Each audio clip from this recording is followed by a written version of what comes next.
লালমনিরহাট থেকে সরাসরি যুক্ত হচ্ছেন সহকর্মী তন্ময় আহমেদ নয়ন।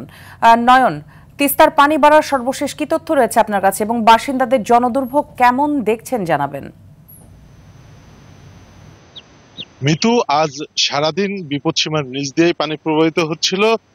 দুপুরে 21 সেন্টিমিটার নিচ দিয়ে এবং এখন সর্বশেষ দুপুর 3টায় সর্বশেষ আপডেট হচ্ছে বিপদসীমার 20 সেন্টিমিটার নিচ দিয়ে পানি প্রবাহিত হচ্ছে। তবে এদিক দিয়ে বন্যা কবলিত এলাকা নিম্নাঞ্চল যেগুলো ডুবেছিল, সাধারণ মানুষের বাড়িঘর যে ডুবেছিল, মোটামুটি পানি নেমে যাচ্ছে।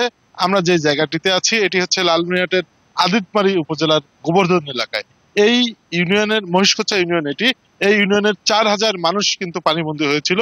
আস্তে আস্তে পানি কমতে শুরু করেছে, তবে এখনো পর্যন্ত 4 শতাধিক মানুষ পানিবন্দী হয়েছে।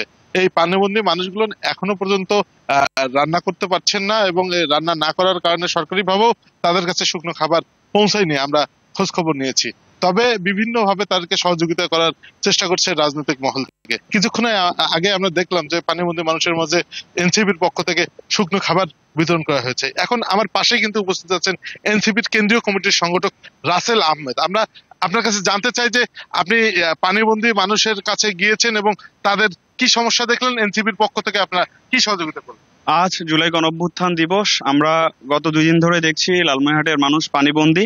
আমরা আমাদের জায়গা থেকে আজকের এই দিনটিতে তাদের দুঃখগুলো ভাগাভাগি করার জন্য এসেছি। আমরা 5 শতাধিক মানুষকে আমাদের কিছু উপহার দেওয়ার চেষ্টা করেছি। আমরা চিড়া, মুড়ি, খাবার, স্যালাইন, চিনি সহ বিভিন্ন শুকনো খাবার নিয়ে এসেছি। তাদের কথা হচ্ছে এই।